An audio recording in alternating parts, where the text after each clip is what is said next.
जय गुरुदेव। नाम किसका? प्रभु का। प्रभु का पावन नाम। जय गुरुदेव। जय गुरुदेव। जय गुरुदेव। प्रेमियों, सत्संगियों,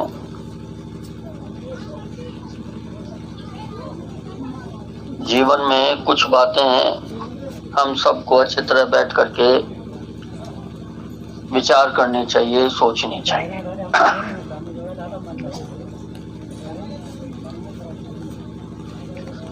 हमारा गुरु क्या है? कभी बैठ करके इस पहलू पर भी विचार करें, हम किस गुरु के शिष्य हैं। क्योंकि हम कभी बैठकर विचार नहीं करते,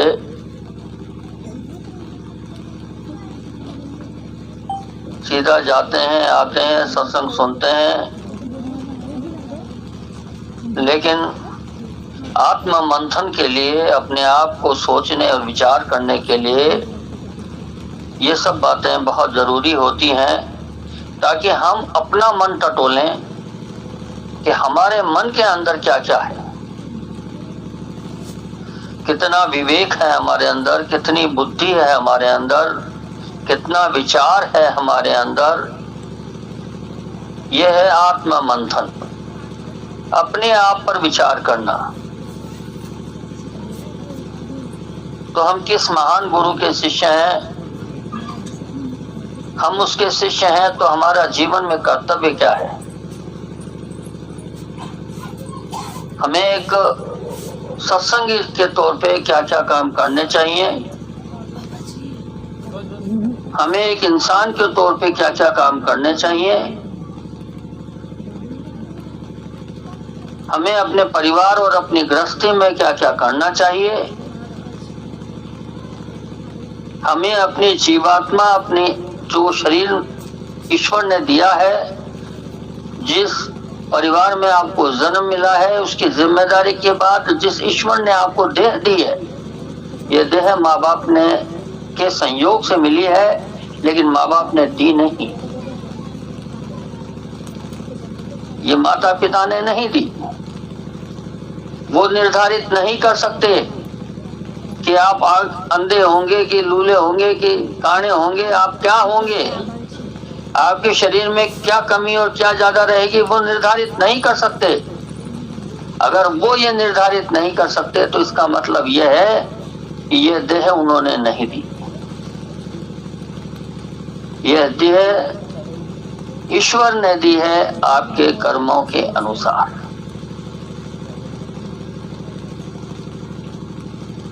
तो हमारी जिम्मेदारी, जो देह किसी ने हमको दी है, उसके प्रति हमारी जिम्मेदारी क्या है?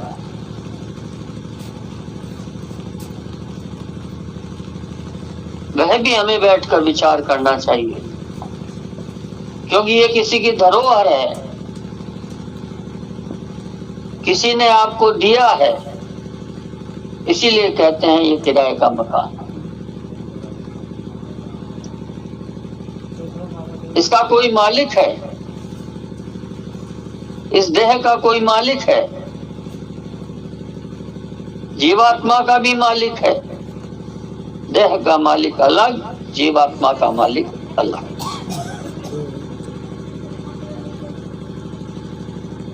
जीवात्मा का जो मालिक है,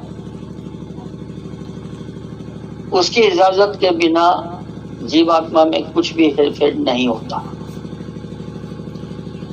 देह कर्मों के अनुसार उसका समय निर्धारित करने वाला कोई और है।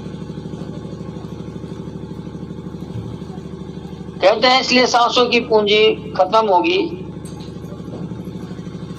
तो देह वह ले लेगा वापस। अच्छी है, बुरी है, जो कुछ अच्छे कर्म करे इस देह में, जो बुरे कर्म करे देह में। ध्यान रखिए, देह से नहीं, देह में। बड़ा फर्क है। जो कर्म आपने करे उसका वो हिसाब लेगा जिसने इस देह को दिया।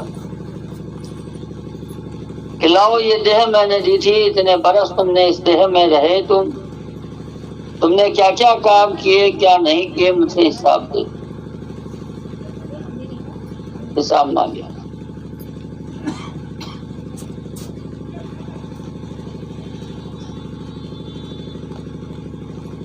जीवात्मा इसमें रहती है, वह इसमें बंधी हुई रहती है जीवात्मा। देह जब चली जाती है तो जीवात्मा अलग हो जाती है। आप कहोगे जीवात्मा अलग हो गई तो फिर देह का काम खत्म, तो देह को तो जला दिया जाए। लेकिन जो कर्मों का हिसाब लेने वाला है, वह उन कर्मों के हिसाब को उस जीवात्मा के साथ जोड़ता है। सूक्ष्म बंधन, उन कर्मों का हिसाब लेकर जीवात्मा लिंग शरीर में चलता है। ये खेल है संसार। संसार और परमार्थ आपस में ऐसे जुड़े हुए हैं, लेकिन हम कभी इन बातों पर विचार नहीं।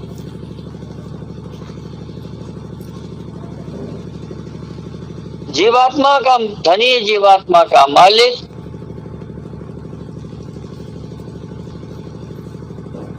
वह अलग है, लेकिन जीवात्मा को होश ही नहीं है, क्योंकि वो तो सिर्फ कर्मों के बंधन में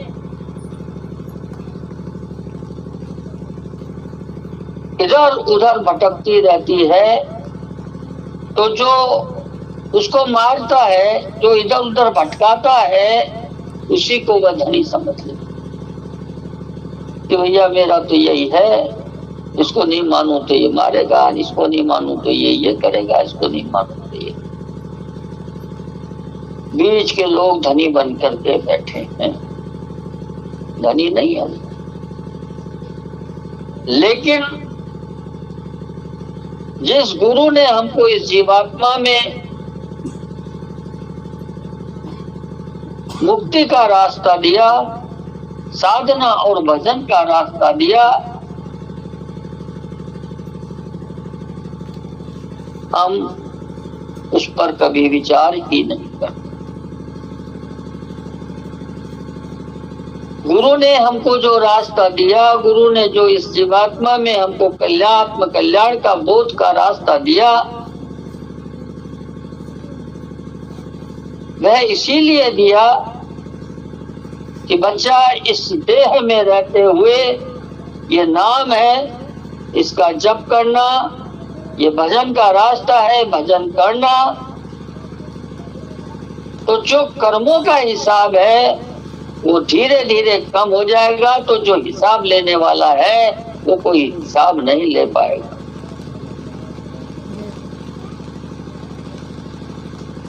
तो जीवात्मा को होश आएगा, तब आप समझ पाओगे कि अरे हम गलत फंसे हुए हैं, हमारा असली मालिक कोई और है। तो हम किस महापुरुष के शिष्य हैं? हमारा कर्तव्य इस देह के प्रति है कुछ, हमारा कर्तव्य इस जीवात्मा के प्रति भी है कुछ।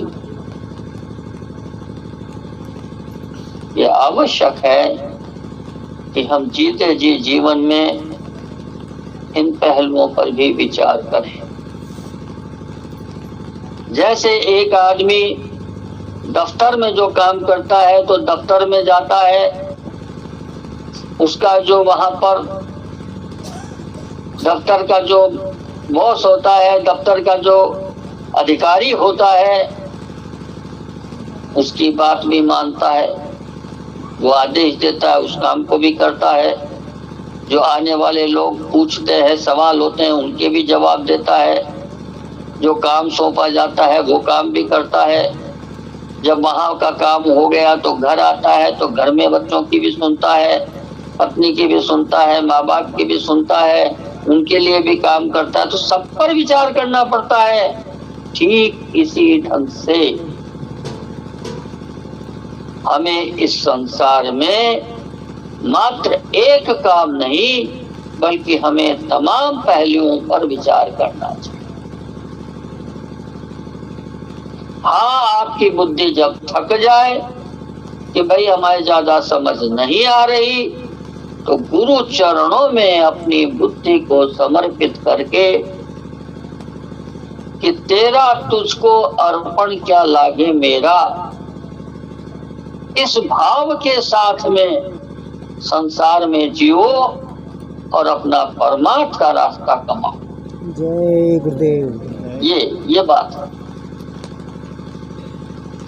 ये भाव मन में आना चाहिए कि तेरा है सब, तेरा तुझको अर्पण। अब मैं निमित्त हूँ, मैं निमित्त रह करके अपना संसार का काम करता हूँ।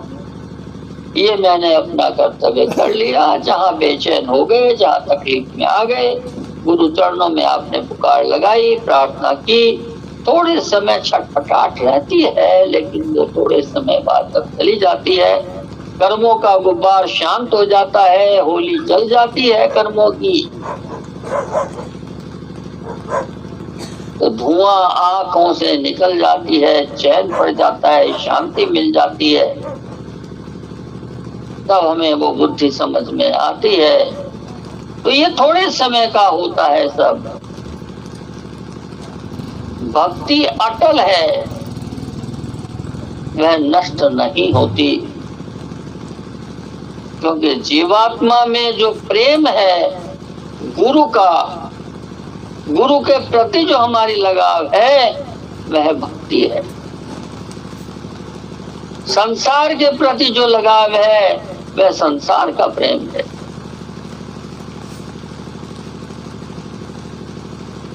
तो यह हमें समझना चाहिए कि गुरु भक्ति हम जब तक हम कमाएंगे नहीं, कमाने का अर्थ कोई कमाने की चीज नहीं है, पर जब जब छटपटाहट होती है, दुख पीड़ा तकलीफ होती है, तो जो गुरु का बंदा होता है वो गुरु को याद करता है, और जो संसारी होता है वो संसार में लूट खसोट करता है। ये फर्क है। जो गुरु का बंदा है वो दुख और तकलीफ जब आती है तो वह अंदर में रो करके मालिक से प्रार्थना करता है। जो संसारी होता है वह दुनिया वालों को कोसता है और उनके भले बुरे की सोचता है, इसका ये कर दूंगा, उसका ये कर दूंगा।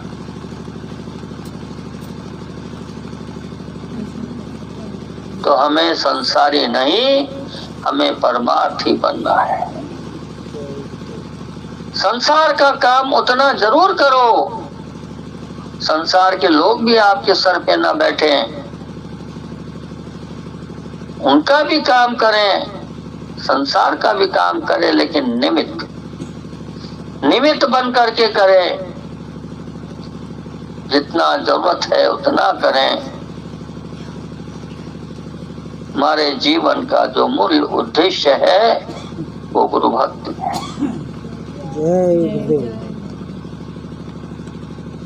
ये हमेशा दिल में धारण कर लीजिए कि गुरु भक्ति जीवन में हमारा सबसे बड़ा ध्येय है, और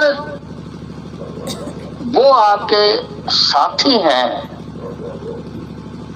जिनसे बात करने पर आपकी गुरु भक्ति मजबूत होती है। तो समझिए ये साथी सच्चा है। जय गुरुदेव। और जिससे बात करने से आपकी भक्ति खराब होने लग जाए, समझ लीजिए ये कांटा है।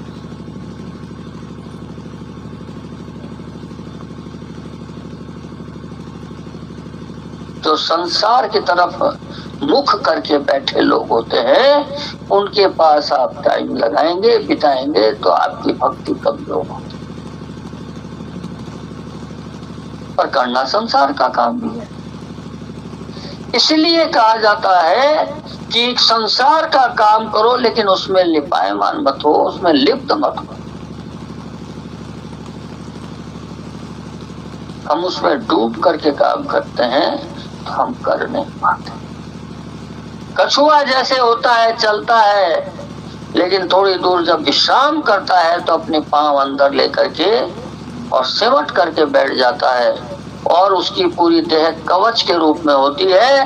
फिर उसके ऊपर से चाहे कोई कितना बड़ा भी पाप जो है कुछ भी चीज उसके ऊपर से निकल जाए उसके कोई फर्क नहीं पड़ता। और इसलिए योगी पुरुष कहते हैं कि कछुए की जिंदगी जिए, अपनी इंद्रियों से काम लिया और उसके बाद जब आप अंदर में विश्राम करने के लिए जाएं तो अपनी इंद्रियों से मन को हटा करके सिमट करके अंदर बैठ जाएं, तो आपकी पूरी जीवात्मा आपके ऊपर एक कवच का आवरण बन जाए कि बाहरी संसार का हमारे मन पर जरा भी असर ना हो। तो समझ लीजिए ऐसा कवच बन जाएगा तो गुरु भक्ति आपकी बनी रहेगी, कहीं नहीं जा सकती। तो प्रेमियों सत्संगियों, ये संसार हमें कैसे जीना है, संसार में हमें कैसी भक्ति करनी, हमारा समय में हमारा धर्म क्या है, हमारा कर्तव्य क्या है, ये सब बातों पर आप अवश्य बैठ करके आत्म मंथन जरूर करें। सत्संग हम रोज सुनते हैं, कितना सत्संग सुन चुके होंगे। अगर स्कूल में बच्चा जाता है और अध्यापक उसे रोज पाठ पढ़ाता है और वहां सुनने के बाद अगर बच्चा घर पे आकर के उस पाठ को नहीं दोहराएगा, दोबारा कभी नहीं पढ़ेगा, तो बताओ मुझे पाठ याद होगा क्या? नहीं होगा। हमारी वही स्थिति होती है। हम रोज सत्संग सुनेंगे लेकिन वहीं का पल्ला वहीं झाड़ा और चले गए, तो हमारे मन पर उसका असर बहुत कम होगा। लेकिन जब हम आत्म मंथन करेंगे, घर में जाके मनन करेंगे, उन चीजों को दोबारा सुनेंगे, तब हमारे मन पर उसका असर होता है और तब वो बातें हमें समझ आने लगती हैं। और जब धीरे धीरे धीरे धीरे मन में सत्संग की पकड़ होने लगती है, फिर कहने की जरूरत नहीं पड़ती। फिर तो वो मन ऐसा है कि वो 10 सवाल करेगा आपसे और उन सवालों का जवाब ढूंढने के लिए आप बार बार सत्संग सुन रहे हो। इसका जवाब क्या है, इसका जवाब क्या है, और फिर अपने आप सत्संग सुनना चालू कर दो। जो मन आपको संसार की तरफ ले जा रहा था, वही मन बार बार सवाल पूछ पूछ करके आपको सत्संग सुनने को मजबूर कर देगा।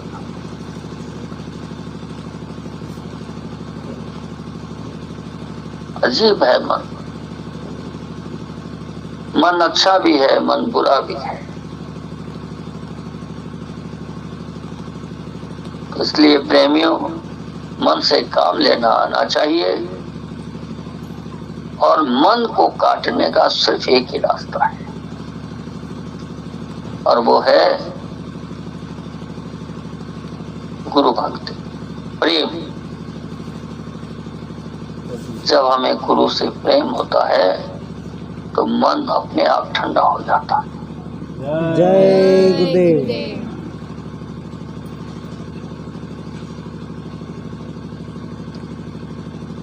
आप संसार में भी देखिए, जब कोई प्रेम जिस किसी से हमारे को हो और वो व्यक्ति मिल जाए या वो चीज मिल जाए हमको, तो मन कितना